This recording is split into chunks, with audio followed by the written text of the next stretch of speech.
Hi there, everyone, and welcome. We're just going to give another minute for people to join. We've got lots of people coming in. So thank you so much for joining us. We'll get going in just a minute.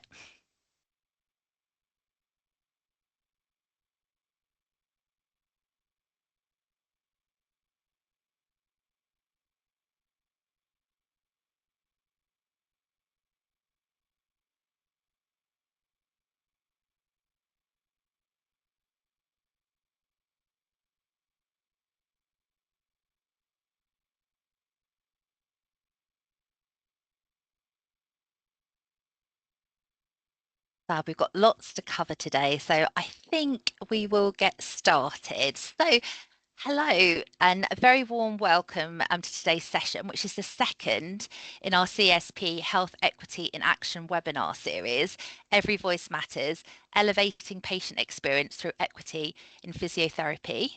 My name is Claire Atack, and I'm a professional advisor at the CSP, and I'm also part of the CSP Health Inequalities Project team, and I am one of your webinar co-chairs today, and I'll let my other co-chair introduce herself. Hi, good afternoon. I'm Sarah Murrell. I'm also a professional advisor at the CSP and also work on health inequalities. So thank you for taking the time to join us this afternoon. So first of all, some quick housekeeping. The session will be recorded and it will be available to watch back through ICSP on the Health Inequalities web pages, and the Health Inequalities web pages are being revamped in the new year. So we'll keep our cameras off and our mics muted as we have lots of people joining us today. We do want to hear your questions, so if you can put your questions in the Q&A, which we have plenty of time for at the end of the presentations, and if you can use the Q&A function to upvote your favourites. We'll be sharing pertinent resources from our speakers in the chat, so please keep an eye out for those. And if you feel that there's any resources that you want to share with colleagues, then please do. Fab, thanks, Sarah. So Rosalie, next slide, please. And then again. Perfect. So before I introduce our spotlight speakers today, I just want to quickly set the scene by saying that true equity in care happens when we move beyond simply providing access, when we listen deeply to patients and our community's stories, learn from their lived experiences, and shape care around the realities that people face. And here we have a QR code that will take you to our latest frontline article, Beyond Access, Listening, Learning and Shaping Equitable Care, which gives a brilliant overview and introduction of some of the key factors of today. But don't read that now, save that for later, because now I'm excited for you all to hear from physiotherapists and colleagues who've grounded their practice in the patient's voice, colleagues who have turned insight into action and brought lived experience to the heart of service improvement to give the best experience for people and for the populations they serve. So as you listen to our speakers today, I invite you to reflect on this. How can we openly challenge our own assumptions and make sure we hear all the voices we need to improve our services and our practice as equitably as we can? So I'm going to hand over without any further delay to Sarah to introduce our first spotlight speakers. Cool. So our first spotlight speakers are Donna Smalley, Physiotherapy Professional Lead, and Tracy Barningham, Community Matron from Bradford District Care NHS Foundation Trust. They'll be sharing their work on keeping my chest healthy. So over to you, Donna and Tracy. Yeah, hi everyone. Thanks for inviting us today. So yeah, I'm Donna Smalley, physio lead in the learning disability team at Bradford District Care Trust. Yeah, hi, nice to meet everybody. I'm Tracy Barningham. I'm a community learning disability matron, working with Donna in the health support team over in Bradford. And today we're going to be sharing with you the Keeping My Chest Healthy project. We'll talk a little bit about how it began, how co-production has shaped every part of it, and how it's supporting more equitable physiotherapy practice for people with learning disabilities. Next slide, please. So why this matters. People with learning disabilities experience some of the most severe health inequalities in the UK. They die almost 20 years earlier than the general population, with nearly half of those deaths being considered avoidable. Respiratory disease, particularly pneumonia, is the leading cause of death, and hospital admissions are more frequent, stays are longer, and failed discharges are common. And the gap widens even further for people with learning disabilities from minority ethnic backgrounds, who often die almost 40 years younger than the general population. So the need for earlier identification, better coordination and accessible resources is clear. Next slide, please. So what is keeping my chest healthy? Well, the project started around 5 years ago now with a simple but ambitious aim to reduce chest infections, hospital admissions and avoidable respiratory deaths. So instead of waiting for people to become unwell, we wanted to shift the focus to promoting health and preventing respiratory problems before they start. So in summary, the team have developed a multidisciplinary respiratory pathway with a risk scoring tool so that we can identify modifiable risks early. Personalised, accessible, easy to use summary care plans, a co-produced digital hub to raise awareness about respiratory health, and a clinical professionals area on the site with CPD accredited training and access to all of the clinical resources that have been developed. Next slide, please. So from the outset, we realised that co-production wasn't an optional extra. We knew it was key to addressing the inequalities that we were seeing. And rather than relying on existing involvement groups, even though their experience is hugely valuable, we wanted voices that really reflected the people who would be using the resources. So we involved people with learning disabilities from diverse backgrounds, with respiratory conditions, and the families and carers who support them. And that meant that we heard from individuals who aren't always represented in these conversations, and their insights really shaped the work in ways that we just wouldn't have reached otherwise. Next slide, please. So some members of our focus group had sensory issues, some didn't communicate verbally, there was a wide range of literacy levels, and for several, English wasn't the preferred language. We also recognised that carers and families have got many different demands on the time and might not be available during standard working hours or be able to travel to engagement events.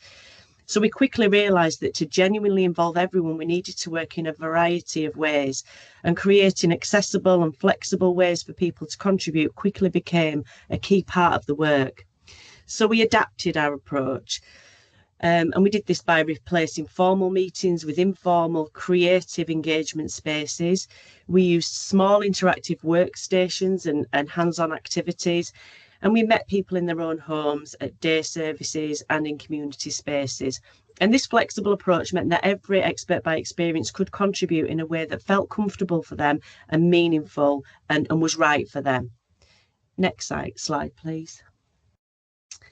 So our focus group were involved at every step. They set the priorities for the website, they designed its look and feel, they chose the music, the images and the animations, and they helped with the scripts.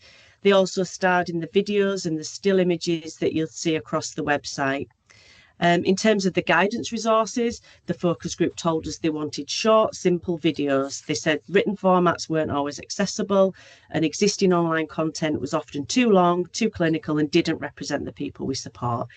Families and carers told us they wanted bite-sized videos delivering just the essential information in a really clear and easy to understand way. So that's what we did. All of our videos are under 3 minutes, and they come with translatable scripts, making them ideal for carers, families and professionals. And the videos are narrated by Zara, who you can see on the right-hand side of the screen here.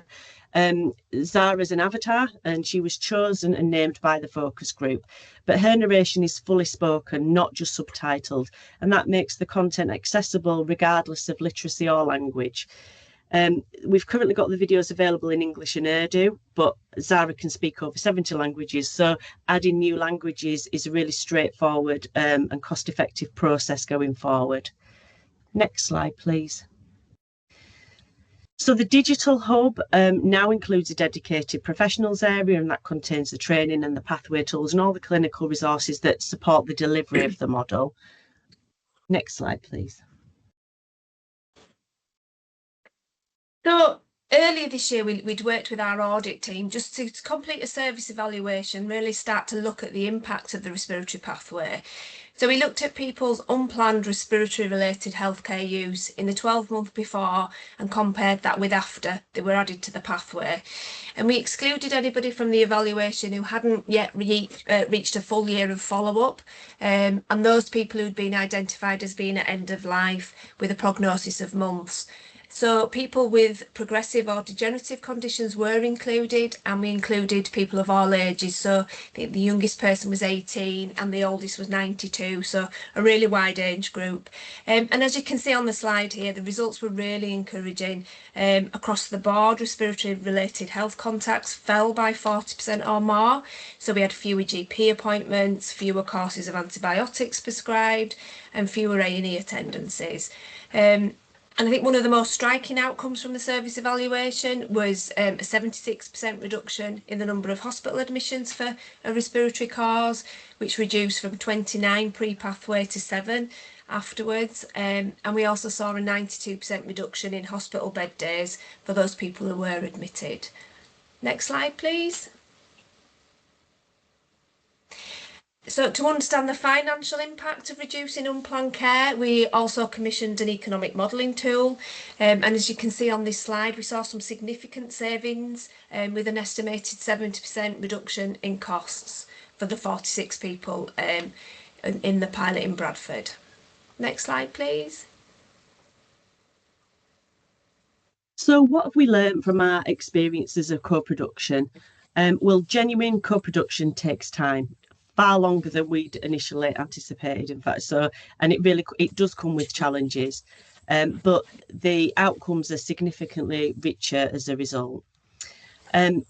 Budget for co-production. So we hadn't fully accounted for costs such as taxis, venue hire, refreshments, and a meaningful recognition of people's time. But accessibility and engagement costs need to really be built into your project from the start. But start small and build incrementally. So focus on your key issues first. Think about what your outcomes might be so that you can demonstrate impact, and then you can scale up gradually. And that's an approach that we've taken throughout this project. And then finally, enjoy it. Co-production really has been the most rewarding part of this work. Next slide, please. So we've talked a lot about the focus group who worked alongside us, and we just wanted to share a short video so that you can meet them for yourselves before we finish.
Just the next slide, please.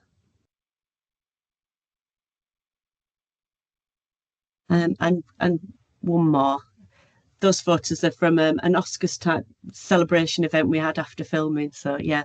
So if you'd like to know more about the project, there's a link on the slides to an abstract that was published in Thorax just last month, so you can have a read of that. But on this slide, there's also the QR code and a link to the website if you want to have a look. All of the resources on the website are freely available for families to use, so do share the resources with anyone who you think might find them useful. And for organisations who might be interested in implementing the pathway, the training and the tools, get in touch. We're happy to talk and share what we've learned. So thank you. Yeah, thanks for inviting us today. Thank you, Donna and Tracy. Thank you for sharing your learning and experience. It's a powerful example of equity in action. and it demonstrates how listening to your experience of your patients, their families and carers create solutions that improve health and quality of life, but also it demonstrates the impact on reducing waste and how projects can have cost improvements in engaged service leads. So thank you. Fabulous. I just saw a hand go up, and just to apologise to people because there's quite a few people. We are going to ask everyone to put their questions in the Q&A, please. So absolutely, thank you so much, Donna and Tracy. That was brilliant. I'm going to introduce now our second spotlight speaker, who is Lorna Saunders, a specialist neurological and paediatric physiotherapist based in Stoke-on-Trent. And Lorna is the owner of private practice Positive Steps Physio. And Lorna is going to share with us some of the really impactful ways that her and her team put the voice of children and families and collaboration at the heart of everything they do.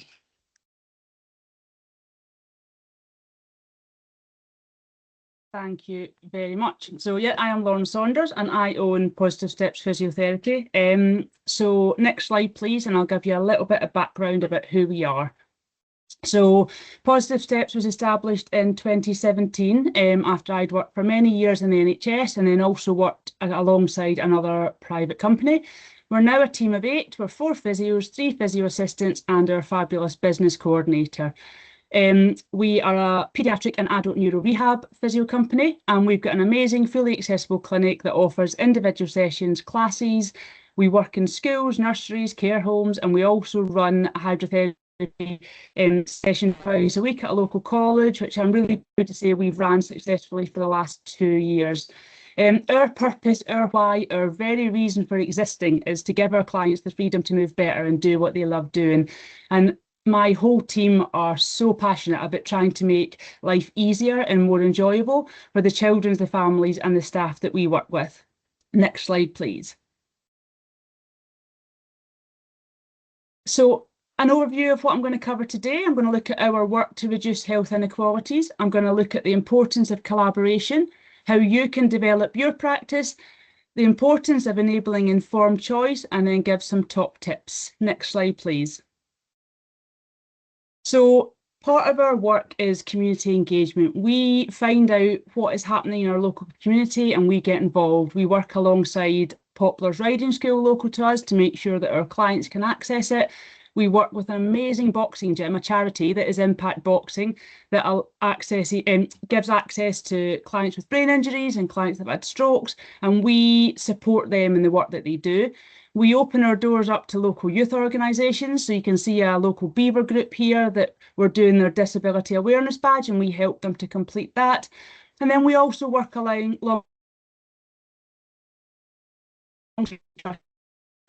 on events that they've ran. My team have gone along, and on the back of my team going, our clients have joined. So Frame Football was an example, and one of our little boys we used to see who has cerebral palsy, he's wheelchair bound, and his dad used to go to football every week and he never wanted to go, because why would he go to football when he was never going to play it? And he came along to the Stoke City event, and on the back of that, loads of the lads that we see now go to football training every week. So they play football, and this young man I'm talking about is now a season ticket holder and watches football with his dad, which is amazing. Next slide, please. Our parent coffee mornings are something else that we do. So we run these monthly. They are open to our parents and they're open to anybody else as well. So we don't just open them to our clients. The next one's tomorrow. It's themed. It's Christmas pamper session for our parents. And I think the parents say it best. So you give us that monthly safe space so that we can chat to other parents, plus there's cake. And to be honest, it's the only coffee morning I like going to. I can't think of another business that goes above and beyond. And another parent that's accessed it had a little boy who was prem and spent 5 months in NICU. She has then been diagnosed with PTSD on the back of it. And her testimonial here says it all as well. So she finds the coffee mornings a safe and welcoming place. It's where parents and carers, some who have never met, can find common ground and can share their stories of the ups and downs of their journeys. She found reassurance in the experience of others, the advice, and most importantly, the support. And she just thanks us for creating that time and space for all to come together. Next slide, please. We also run family fun days throughout the year. So we've run trampolining days, horse riding, we've had a mystery hunt, we do treasure trails. Now these again are open to families that we don't work with. They're also open to families that we access through the schools that we're commissioned to go into. So the schools fund us to go in, and lots of those families then come along to our fun days, and they've built that support network, which is just amazing. Next slide, please. That links to then the importance of getting the family's voice. It is crucial. We get feedback, good and bad. We get it through Google reviews, we send out Microsoft forms, we get verbal feedback. We also have good old-fashioned feedback box at our clinic, and we have a parent recommendation book where our parents write down things that they've found in the community that work, things that haven't worked, things that have been tricky, places to go, and it's such a brilliant resource. We also then, by hearing the family's voice and hearing some really tricky stories of our families, one dad in particular who's from an Asian family, and he told us about experiences with health professionals where he's actually been called an activist, and he's been told that he's kind of the dominant male and he's not allowing his wife's voice to be heard, and that's really upsetting because that is not the case. He's absolutely an advocate for his little boy. He is his little boy's voice. But hearing him feeding back that that's how others have made him feel made us want to make sure that we are never part of that. So we created our parent pathway, which is all about the journey that these families are on and how hard it can be. Next slide, please. We are then so enthusiastic about taking on the next generation of physios and teaching them all about that journey and showing them how amazing and how impactful physio can be. We have 4 physio students at a time all through the year. We do it with the support of Signet's Placement and Learning, and we wouldn't do it without their support. One of the students we had says it beautifully. This placement has reinforced my commitment to working with children. It has deepened my appreciation for the complexity and joy of paediatric practice. While there were moments of challenge, they were matched by moments of inspiration that will stay with me as I progress in my career. I leave this placement excited for the future and grateful for every child, family and professional who has shaped this experience. And one of the families that took part in our parent pathway and sharing that journey, it says she's been reflecting on the parent pathway you deliver to students. It really does bring home the difficulties that we face, and I just hope they see that. Thank you for teaching the students what it's like for a parent. Next slide, please. So thinking about all this, how can you develop your practice? So we'll look at aligning what you offer with what they truly need. We'll look at building rapport to support the whole journey, and we'll look at collaborating through partnership working. Next slide, please. So aligning what you offer, this is the hardest bit because you have to be brutally honest with yourself and really reflect and really be honest about what you can provide versus what that individual client needs. And an example of this is a young lady, a 16-year-old young lady who had cerebral palsy, is wheelchair dependent, and had been discharged from statutory services because they felt that they'd met the need as much as they possibly could. But case management brought us in, and the case manager said that the physio and hydro input provided by PSP has enabled my client to continue progressing way beyond the goals and limits that statutory services were able to reach.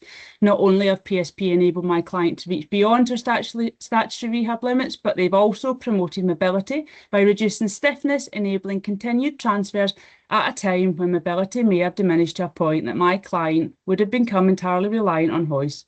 PSP have also promoted my client's fitness and health with the frequency of their land and water-based sessions. They've trained my client support staff to ensure a frequency of exercise that helps maintain mobility and reduce stiffness. And I think this young lady has flown. So we see her twice a week, once for hydro, once for land-based physio. We have done some more intensive weeks in school holidays, but with that input, she didn't have any form of independent mobility. She stood with full support. She stepped with full support. She was reliant on hoist for nearly all her transfers, and she now, 18 months down the line, can crawl independently, can step with one hand held, has significantly improved range of movement at hips and knees, and she is doing standing transfers at home, at school, everywhere, because everybody's on the same page. And I think it's just being honest and then allowing you to then build that rapport. Next slide, please.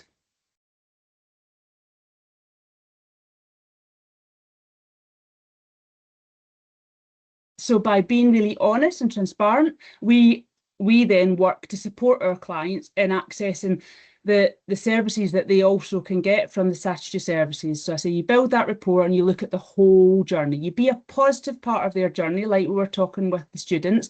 And we work really hard to make sure that our clients also get what they need from the statutory services. And I think the biggest thing is kind of do what you see. So the number of times that people are told something will happen and it doesn't, that starts to build up frustrations. And one of our families has said that I'm really grateful for everything you and the team have done for us, especially Kay. Tuesday sessions and our hydro sessions, she loves them. The relationship you've built with her is amazing and she trusts you 100%, and we're glad you came into our lives. You listen, you give advice where possible, you show understanding, empathy and care, and that's just what we need when we have to constantly fight for everything. Next slide, please. This links beautifully into then that collaboration that we do. So we've been involved since back in 2021. We spoke at the CSP virtual conference on bridging the divide and how we can work across sectors. And the link is here for the CSP document about how we should work together. We collaborate with other companies. So Atelier is one of the companies we work with. We go to trade shows with them. We have their equipment in our clinic, and then we share case studies and share learning. Look at what's available locally to you. So look at private practices, look at charities, look at community organisations, and how can you build a file so that you can share? So you need to let people make that truly informed choice, give them the information, and then they can truly make an informed choice. Now, you might think you don't have time to build that file, use your students. So students, pillars of practice are education, clinical research and leadership. When we have students, they're 3 days clinical, they're 2 days project work. So use them to research what is available locally and to build you some sort of resource that you can then share with your patients, your clients. Next slide, please. Because if we don't, this research is very new. In the last 2-3 weeks, Cerebra, which is a national charity helping children with brain conditions, have issued this research based on feedback from over 1,200 families, and it's revealing consistent themes of disbelief, blame, repeated assessments, bureaucratic barriers and poor communication. And I think the CEO sums it up when she says to policymakers, practitioners and leaders, this is your moment. Read this report, let it move you, let it challenge you, and then let it change you. And one of our families has said being the parent of a child with a complex degenerative disability is already brutal, but when you're forced to endure profound, persistent and repeated trauma from the very systems that are supposed to help you, it breaks something inside you. The whole experience is harrowing, an exhausting cycle of needless battles that wears you down emotionally, mentally and physically. It feels like living on a roller coaster of fear, rage and despair that never seems to stop. That's quite hard to read, but we don't have to be like that. If we are giving informed choice, we can truly have a massive difference. Next slide, please. By following these 5 tips, we can make that life-changing difference, and we can show everyone what an amazing profession physiotherapy is. If we reflect, if we be transparent, if we collaborate, if we look beyond our sector and think differently, and if we create resources, then we can all make that change. Next slide, please. So thank you so much for listening. My contact details are all here. And if you want any questions answered, pop them in the Q&A like Claire said, and I'll happily answer them at the end of the webinar. Thank you very much for listening. Amazing. Thanks so much, Lorna. I remember when we first spoke, you had so many examples of how you are truly and meaningfully putting the voices of the children and the families and the communities that you support into your work. So it's a really fantastic example. And thank you so much for sharing those really practical top tips as well. So I'm going to pass on to Sarah. Thank you. I'm going to pass on to Sarah to introduce our third and final spotlight speaker. So our next speaker is Dora Young, Specialist MSK Physiotherapist at the Manchester University NHS Foundation Trust and Doctoral Research Fellow. She'll be sharing her excellent work on developing inclusive recommendations for practice and encouraging us all to reflect on how we can challenge ourselves to become more inclusive practitioners. Over to you, Dora. Thank you for that lovely introduction. Can everybody see my slides that I'm sharing okay? Thumbs up. So I'll be giving an overview today of a service evaluation project that I was involved in. I'll be discussing key themes and how it's shaping my current PhD work and why I think that we should be moving beyond cultural competence and towards cultural humility.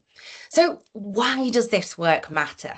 Why do we need to better understand the experiences of service users from ethnic minority backgrounds?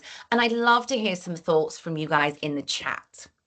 Well, the fact is that inequalities do exist. In the UK, people from more deprived areas and some ethnic minority groups have a higher prevalence of chronic pain. They suffer worse MSK pain. They have earlier onset and they have worse outcomes. And we've got the ARMA MSK report, which I'd highly recommend. And this is some of the stats from the Arthritis UK report. And this is to name but a few. And this was the stat that really stood out to me. Almost a third of Pakistani women have an MSK condition. And unfortunately, current care fails to ensure we have equal access and treatment. We need to do better. And it's not just in care that we see these inequities, they're also prevalent in research participation with both active and passive exclusion. So you have a QR code here to the full journal article in the British Journal of Pain. But we did a project and it was semi-structured interviews with 5 service users who self-identified as belonging to an ethnic minority group, are invited to or attended a group pain program. So this is an example of a small service evaluation from one service, but we really got a wealth of perspectives on how these participants perceived that their ethnicity shaped their experience of their pain, the patient journey, and their experience of group pain programs. We did an interpretive phenomenological analysis. So what were the 3 main themes? These 3 themes were deeply interconnected. People made sense of their pain through cultural, spiritual, and gendered lenses. So some people described expectations within their community to get on with it or not show distress, whilst others drew deep strength from faith and tradition. But their values and beliefs shaped how they coped with pain, whether they sought help, and how they understood the purpose of pain management. And I think one of my tips would be about recognizing the benefits that patients derive from their cultural and religious practices can really improve care. The second theme was around communication. So participants often felt hesitant to ask questions and they were worried about offending staff or appearing difficult. Others lacked accessible information, and that was verbal as well as written in multiple languages, and they felt unsure what the program involved.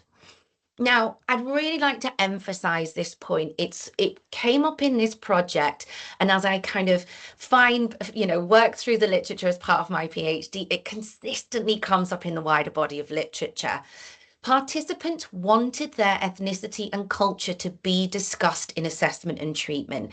And I think sometimes as physiotherapists, we can feel a little bit reluctant or apprehensive about why we're asking, how we're asking, and whether patients want us to.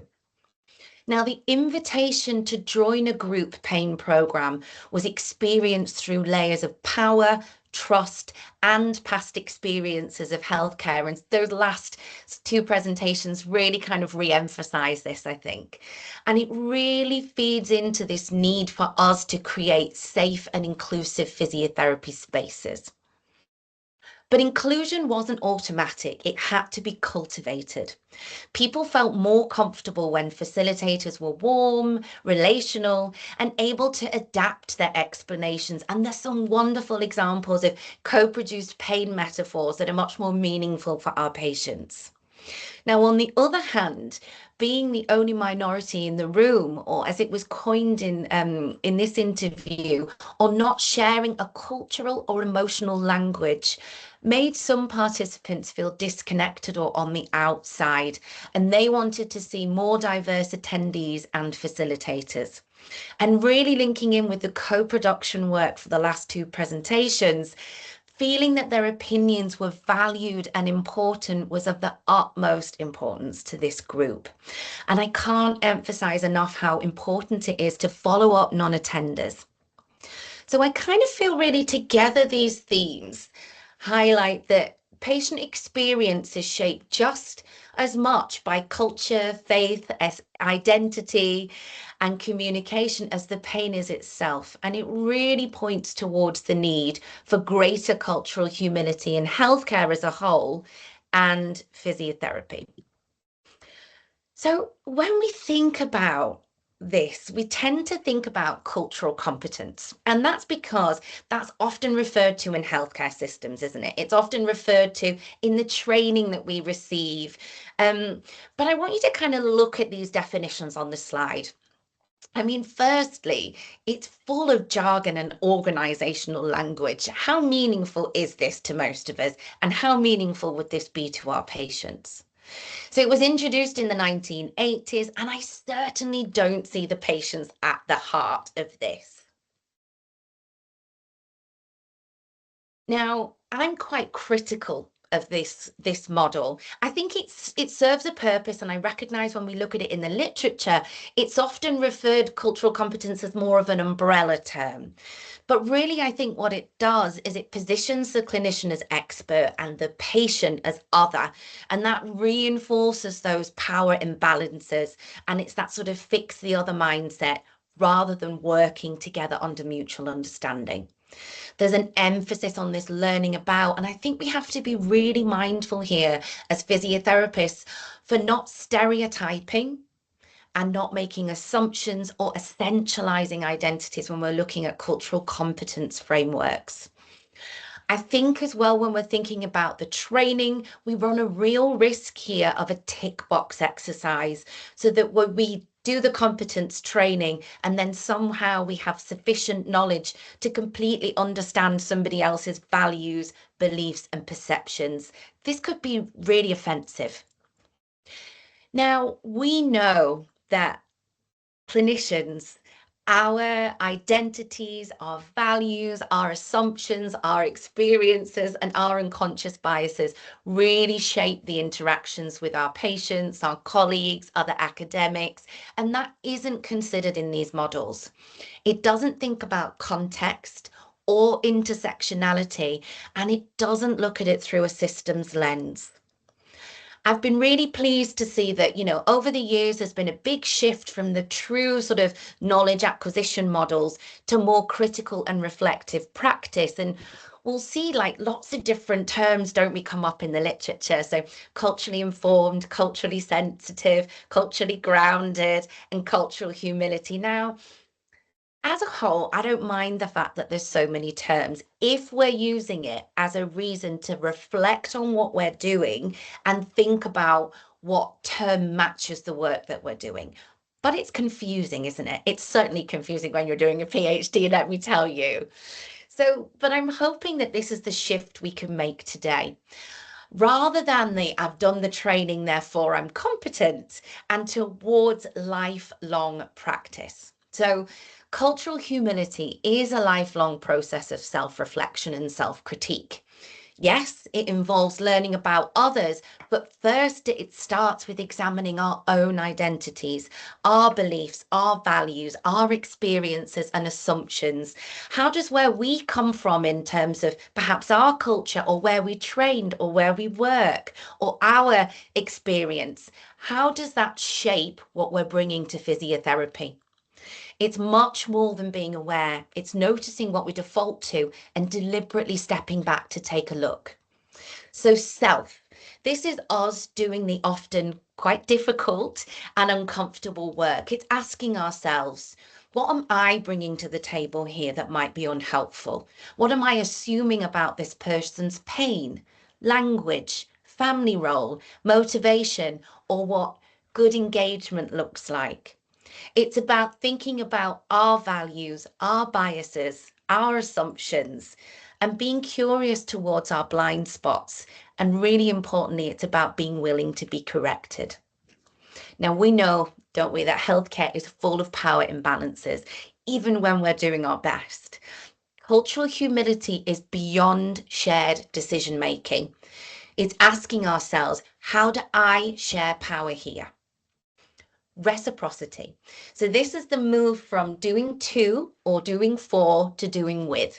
It's about meaningful long-term partnerships with communities, not one-off consultations. And I've seen some beautiful examples of that here today. It's about partnerships where everybody benefits. Now, in practice, that might be co-designing programs. It might be redefining what success looks like. And as we zoom out to look at a systems lens, we need to consider the wider picture: access, pathways, interpreters, appointment systems, political systems, institutional accountability. Whose outcomes are getting measured, who's dropping out, and whose voices are not in the room. And unfortunately, our healthcare and social structures are not set up to support equity. But I guess for here today, it's about how can we make these 4 things real when we're in a busy physio team and when there's different present in the room, sorry.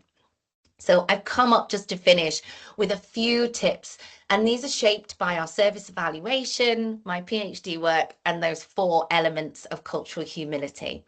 So let's try and build safe spaces and address power imbalance. If you haven't done lived experience work in your service, please think about it. Our project was really quite small, but it gave us so much deep information versus those friends and family type tests, which I'm always being asked to do in my day-to-day job. Ask early and explicitly about ethnicity, culture, faith, beliefs, and communications.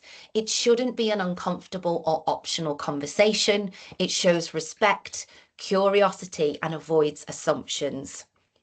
People make sense of their pain through cultural, spiritual, familial, and social lenses. And if we don't understand this, our treatment is not going to land in the way that we intend. Please notice who's not in the room and ask why. Equity work requires us to look at absences, and those gaps tell us where the barriers exist. So think about those follow-up calls for dropouts. Cultural humility: reflect on yourself as much as the patient. We all carry biases. Notice them, name them, and stay open to learning. Diversify teams and supervision spaces to reduce your blind spots. And co-produce work. Now, please step back and take a systems lens. We can't fix structural inequity. And just to finish, listen, partner, reflect, and act. So please listen to lived experience, partner with patients and communities, reflect on self and power, and act as an individual, team, and at a systems level. Thank you.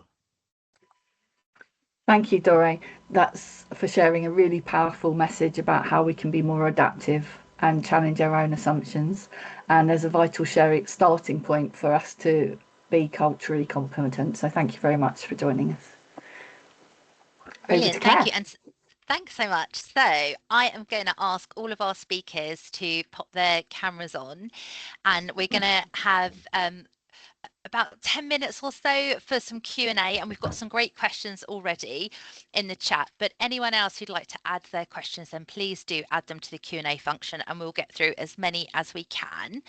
So the first question I'd like to start with is, I think, one that is for Donna and Tracy, which is for teams listening today, what are the easiest ways they can start using the Keeping My Chest Healthy resource in their own area, and what support is available to help them to do this well?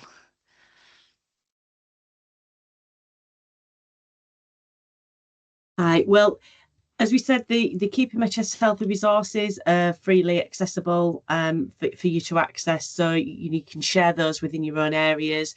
There's a contact form on the website if you want to get in touch and you're interested in using the professionals resources. So we're just sort of scaling a bit of a license model just to ensure some sustainability around the project. So yeah, get in touch, but share the patient-facing resources widely, because they'll always be freely available to everybody.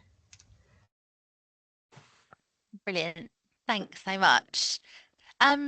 Shall I ask the next question, Sarah, or do you want to come in for the next question?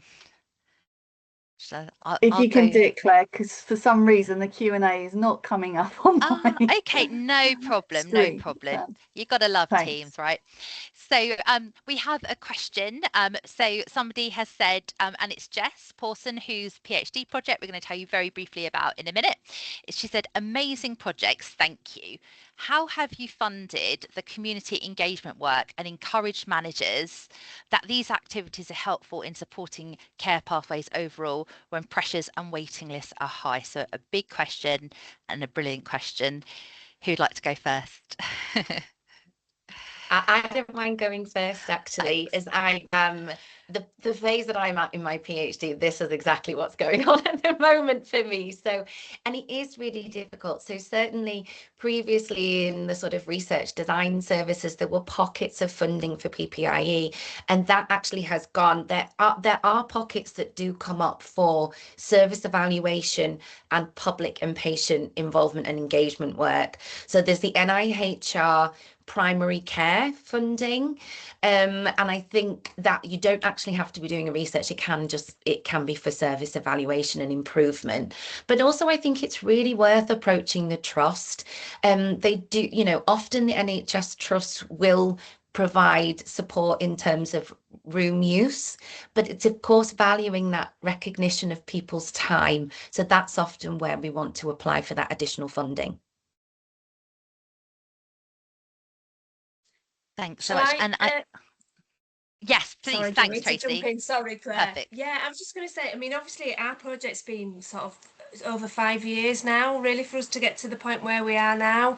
And I think it's, a lot of the time it's building that engagement in right at the start and sort of embedding that into sort of everyday practice and activities that are currently sort of going on, really.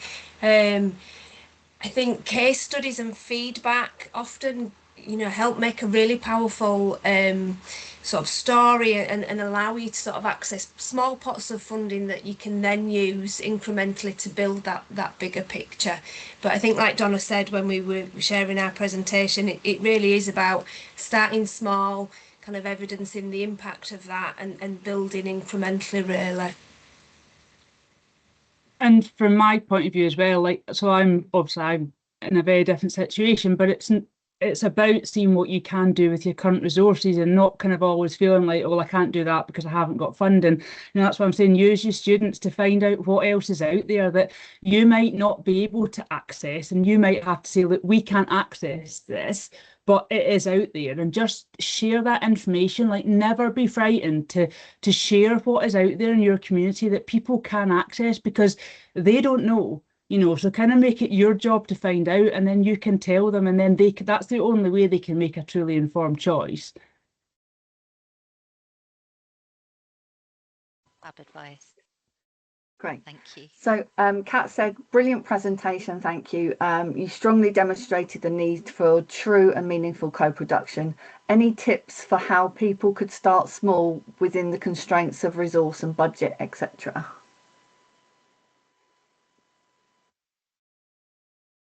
I don't mind coming in there. I think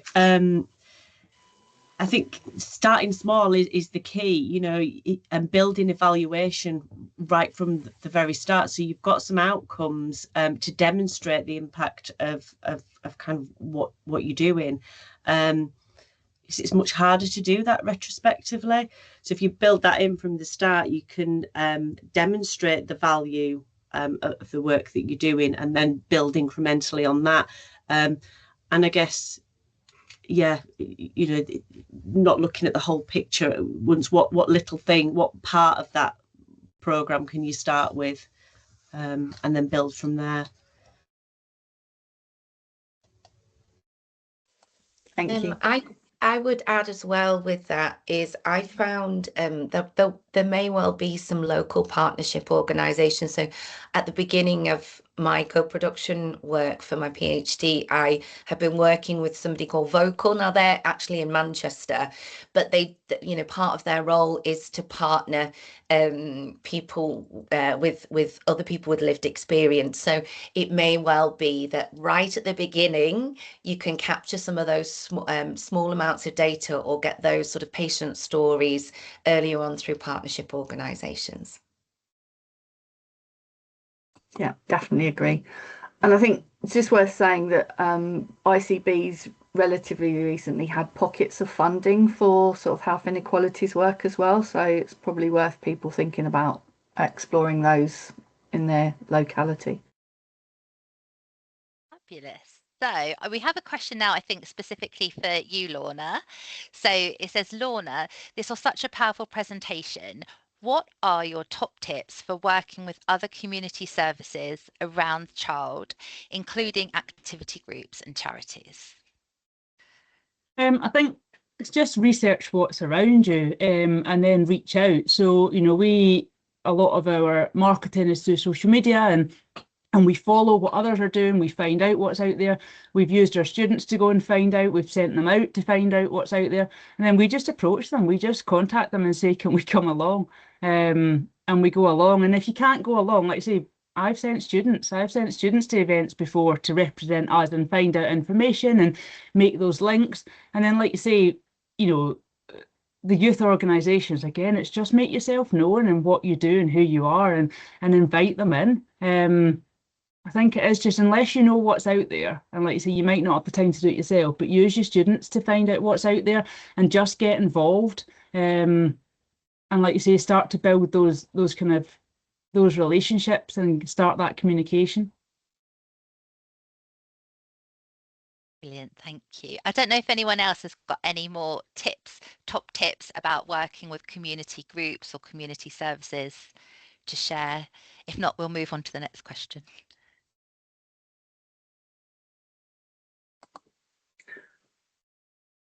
So another question for Dor. What were the biggest co-production challenges? So this was a question from me, actually, because I was so inspired by those other presentations. I was actually typing away, and as somebody that's going into a phase of her PhD where I'm going to be working with lived experience, I would love your top tips for overcoming those challenges and what you think were the biggest barriers. Help me with my PhD, guys, please.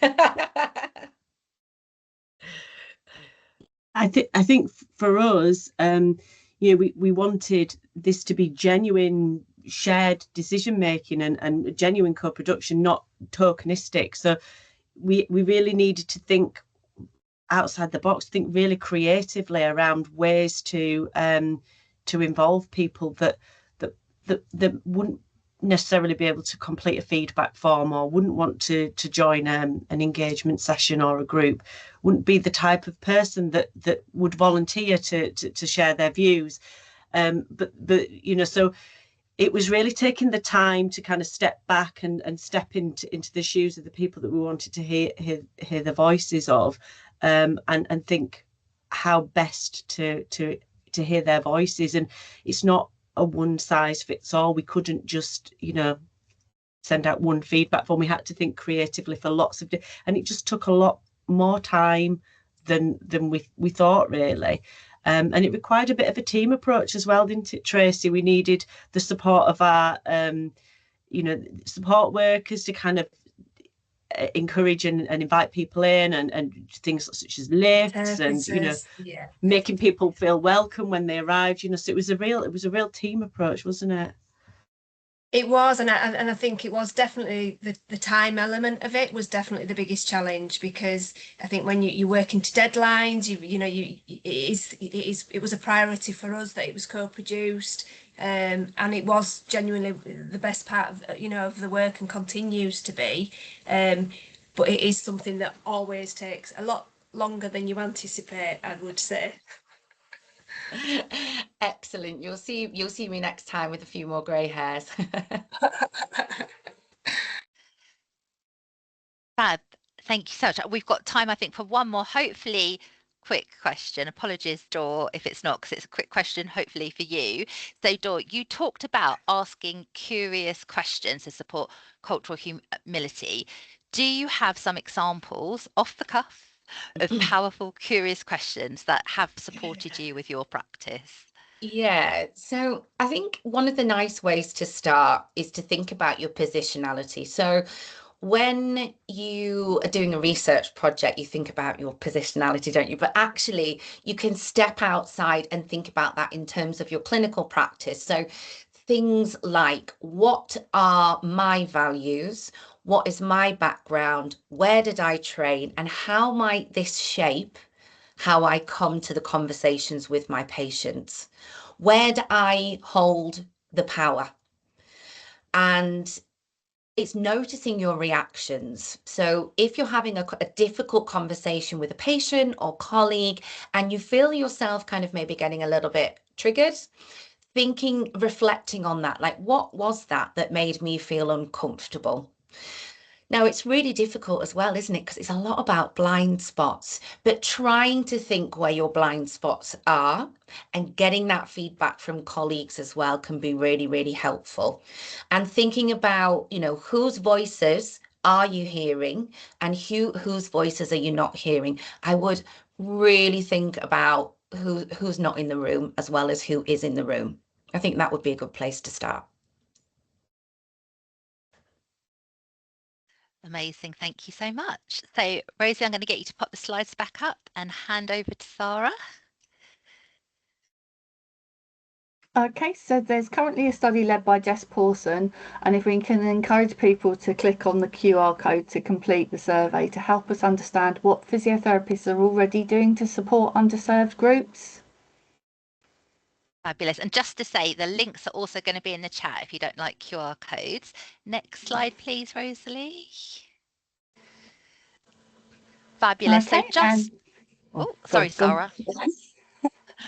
Sorry, we're No, both that's all so right. excited to tell you about our projects, some of the resources and the networking opportunities. It was Sarah who's supposed to speak, so I do apologise. But please, again, we've got the links in the chat. We've got these QR codes here about our Health Inequalities ICSP, which is a brilliant place to go and connect with people and to share your work. And we'll be sharing our project work through there as well. And then we have our Health Inequalities web pages that we are currently updating. So take a look now, but again, come back and have another look in the new year. We'll be using all these fantastic resources and all the really generous time that people have given to the webinars and their learning to help to really shape our web pages and update those.